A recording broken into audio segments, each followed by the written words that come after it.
What is going on, everybody? Welcome to the podcast where we talk about things that you really don't need, but you probably should know. I'm your host, Kai. Welcome to the Ravelon podcast. So, today's episode, I'm going to talk about Bryson Tiller and his discography and give a detailed analysis on it. So, if you know nothing about Bryson Tiller, hopefully you learned something today. And I just want to say thank you far in advance to everybody for taking time out today to listen to this episode. I really do appreciate it. So, if this is your first time here, make sure you hit that subscribe button. And anywhere else you get your podcast, just hit the subscribe, comment, like, and give a good review on this episode to let me know what I could do better next time. And without further ado, we're going to hop into this episode. So sit back and relax and enjoy. Now, Bryson Tiller is a very slept on artist. Now, we all know Bryson Tiller is great. We all know Bryson Tiller is just the artist for the culture, you know. But in recent years, Bryson Tiller has been very unappreciated, very slept on, just forgotten. And for good reason, he dropped Trapsoul, which was a great album. Many people consider it to be a classic. And, he dropped True to Self, which is follow-up sophomore album. Many people didn't like it. And now recently, back in 2020, he's dropped Anniversary, which is an album, which is a celebration of what Trapsoul was. But there's a lot under these albums that a lot of people don't realize or understand, and that's what I'm here to explain today. Now, Trapsoul came out in 2015, and it was an album that really just changed the whole landscape for R&B and just gave the whole R&B landscape a breath of fresh air, because I feel like at that point, personally, in my opinion, I don't think anybody would sound like Bryson. Aside from, you could say, the Houston sound and the whole OVO sound featuring, you could say, Drake, The Weeknd, and Party. But other than that, there was nobody really out here sound like Bryson. And let me actually pull back the cover a little bit more and explain why. Now, Bryson took the whole rapping and singing thing to a whole nother level. And, Drake did set the groundwork for that. And even if you want to go further back than that, you could say Ja Rule set the groundwork for it. I can't keep a straight face saying that. Low key, Ja Rule was that dude back in the day. Not even low key, he was. But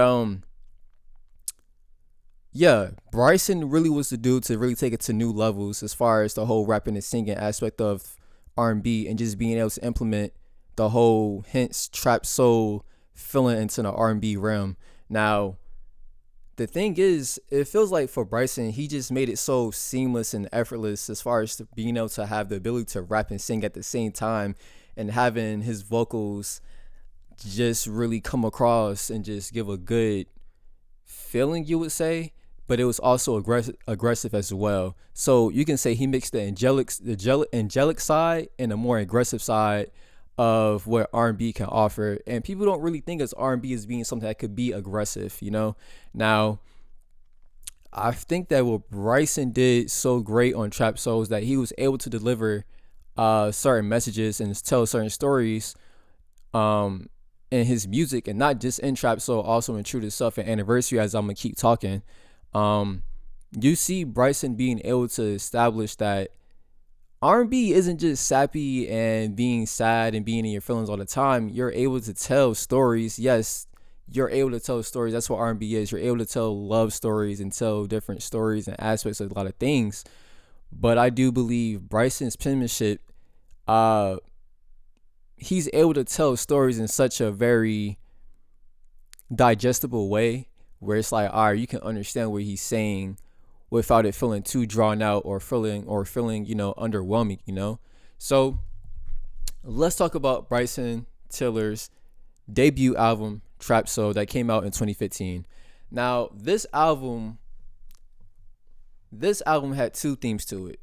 It had one theme of him chasing after a woman, and pretty much him just saying, look, I don't care who else you're entertaining.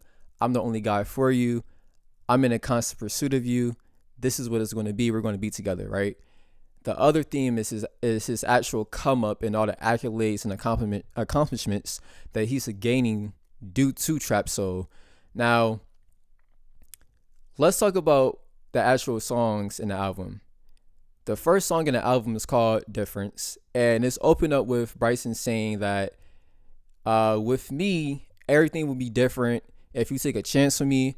If you just take a chance on me and just let all the other guys go, you would be happy. Just take that leap of faith with me, right? Now, the interesting thing about listening to this song is that when it switches up and does like this seamless transition to the next song, um, Bryson saying now he's saying that I'm coming back for good. Let these dudes know it's mine. And I found that very confusing listening to the album so many times. I was like, that doesn't make sense. Why in the first song is he saying that he's like almost like he's a new person? Like, look, take a chance on me and things will be better. But in the next song, he's saying that I'm coming back. So I was like, for a long time, I was very confused about this until I really thought about it deeper. And I was like, maybe, just maybe, it's another dude talking. It's not Bryson. So this is where I figured. So this is what I found out. In the first song, there's a other dude talking, and then in the next song, Bryson is giving his rebuttal to what the other guy is saying. So what I noticed throughout this album, that theme keeps on playing on each other, and it keeps playing, and that I keep seeing that Bryson is talking to this dude, and he's like, "Look, nah, this is my girl. Well, not saying it's my girl, but I'm coming back. This is my girl. She's not. I'm not going anywhere. We're gonna stay together, right?" And the other dude is saying like, "Look, nah, like she's going to be mine. If you keep slipping up, she's gonna be my girl." Now we keep seeing this happen, and we actually see this in Don't.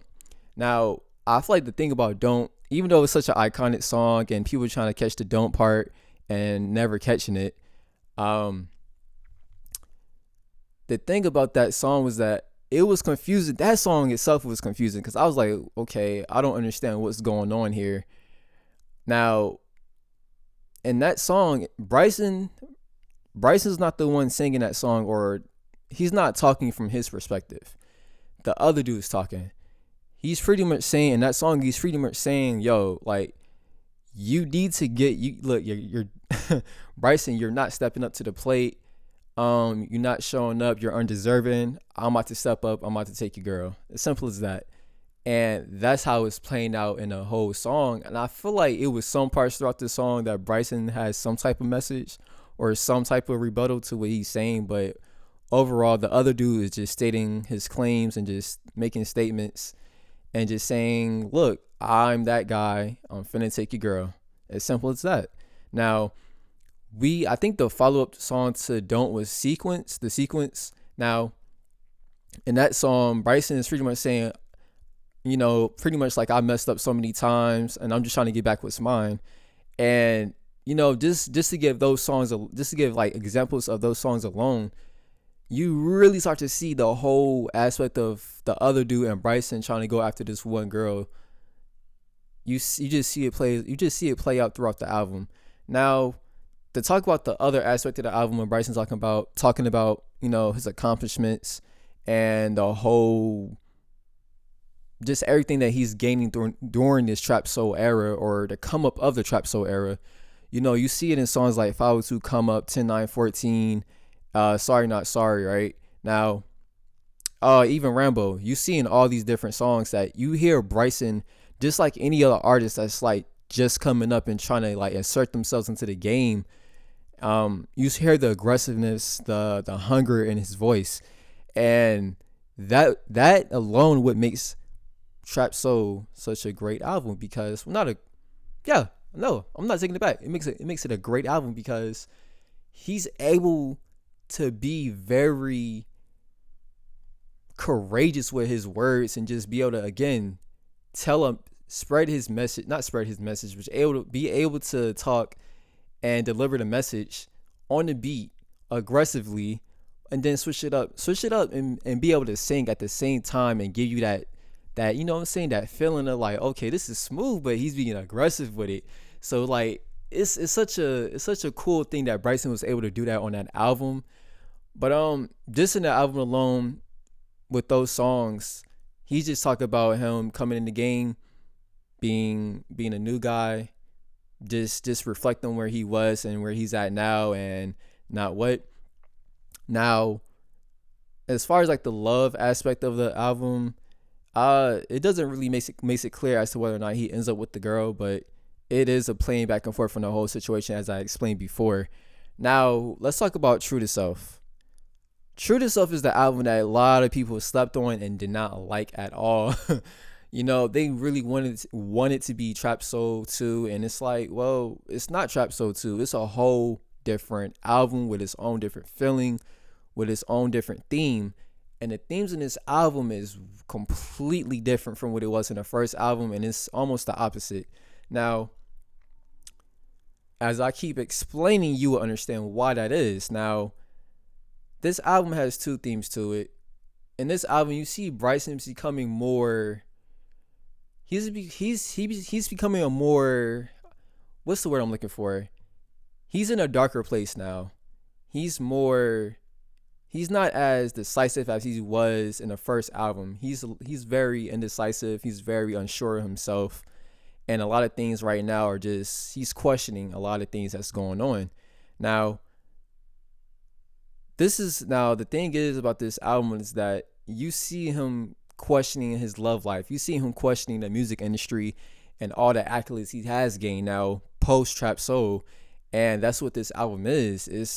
It's no longer the glory of what Trap Soul was or what it was becoming. It's more of where I'm at now, how I'm dealing with all these things, and now I'm seeing all the cons and all the negative side to love, to making music and being successful. And you're starting to see that now in this album.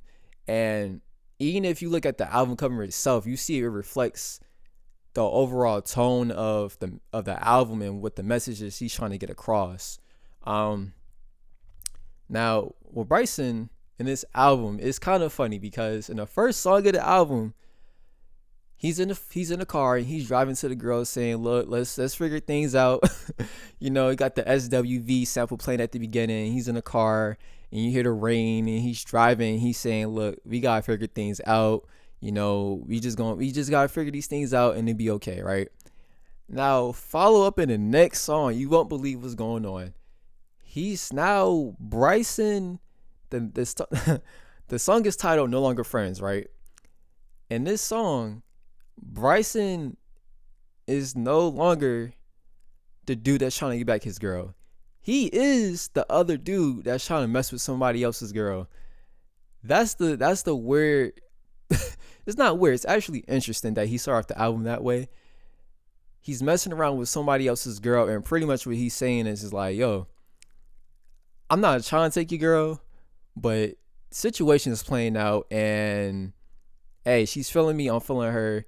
These are mutual feelings. If you don't step up, I'm gonna get her." That's just what it was. You know what I'm saying? He just like, look, this is not a side dude anthem, because for much longer, I'm not about to be a side dude. I'm gonna be the main guy in this situation. And I found that so interesting because if you call back to the first album, he was the guy that was losing his girl, and now you see that time has gone on. He's that other guy that's trying to mess with someone else's girl, like I said before. And if you like kind of like relate it back to like real life situations, and when we go through stuff in relationships, just dealing with people, we become a lot desensitized to a lot of things, and a lot of things become more acceptable, and we just be moving along and just doing stuff where it's like, dang, it happened to me. Well, if it happened to me, then it's normal. And we may, not to say it's supposed to be normal, but we normalize a lot of things and be like, well, this is how it goes. Just how it goes. Like, I don't mean to do it, but if it happens, it happens. And we see that in this album that Bryson starts to do a lot of things that's not becoming of him, or he doesn't normally do, or he normally wouldn't say in Trap Soul, right? Now, follow up into the next song is called "Don't Get Too High." Now, Bryson is saying like, okay, this is actually him going back to the main girl that he's actually pursuing back in Trap Soul, right?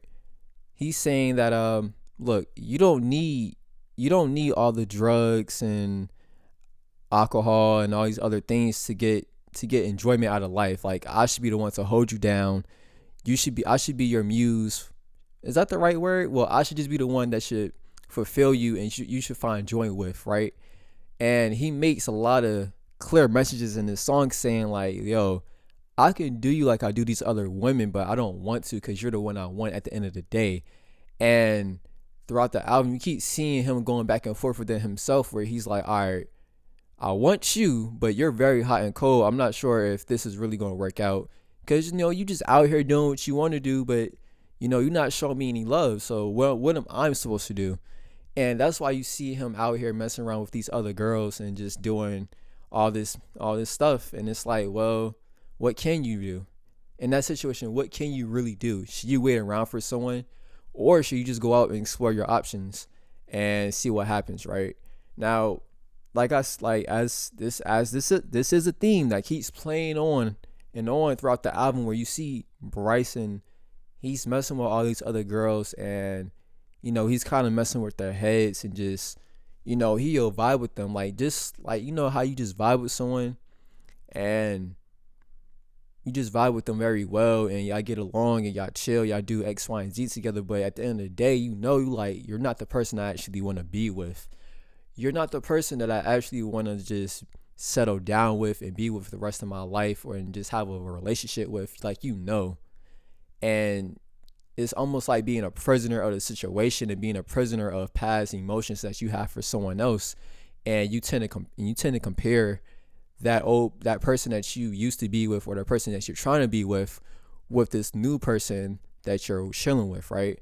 And you see Bryson, he keeps doing that throughout the whole album.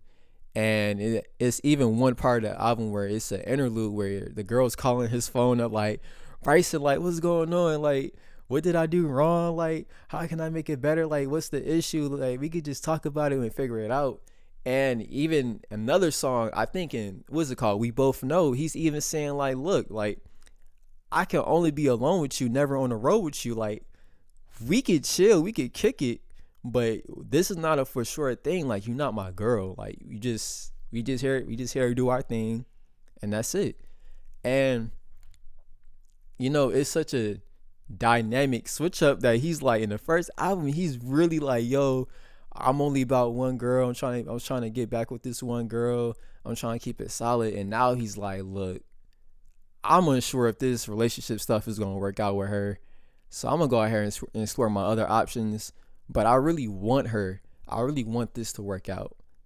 But I don't see the light at the end of the tunnel right now. So, hey, I just got to do what I got to do at that point. That's where his mind is at.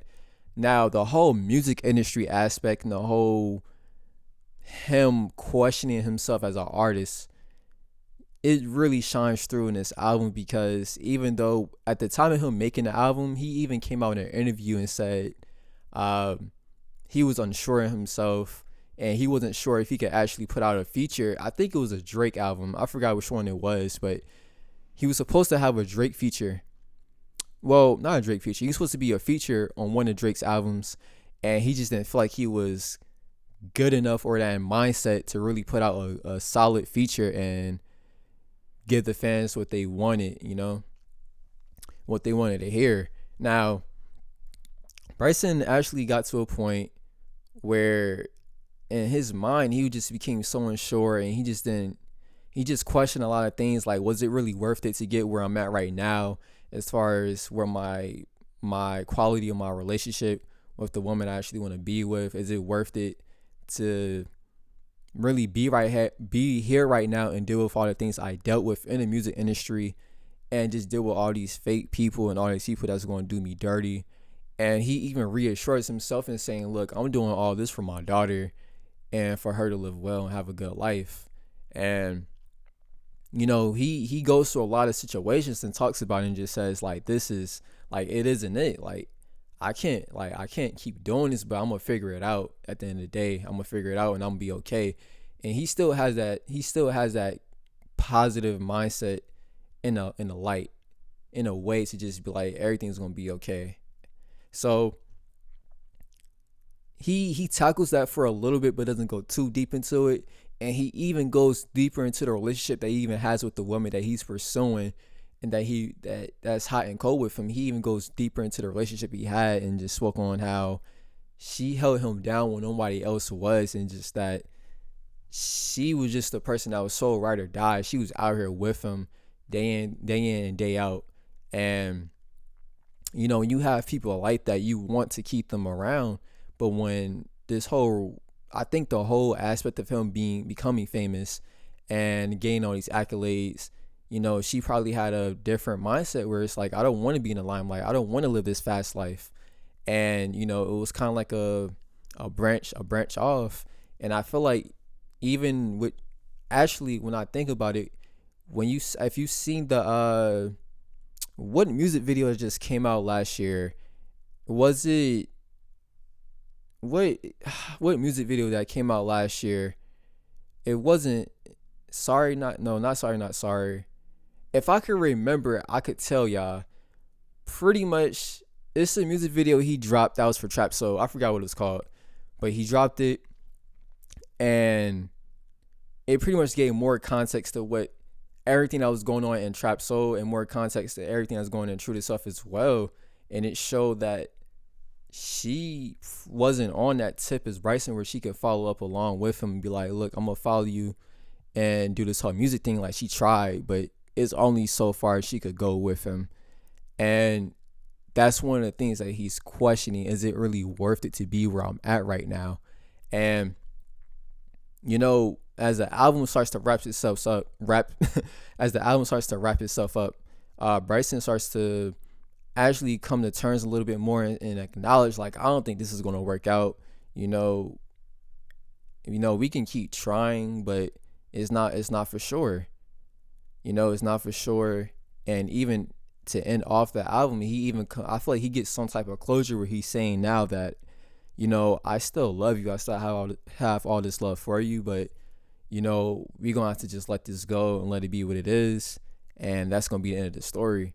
Now, Anniversary is his greatest album yet.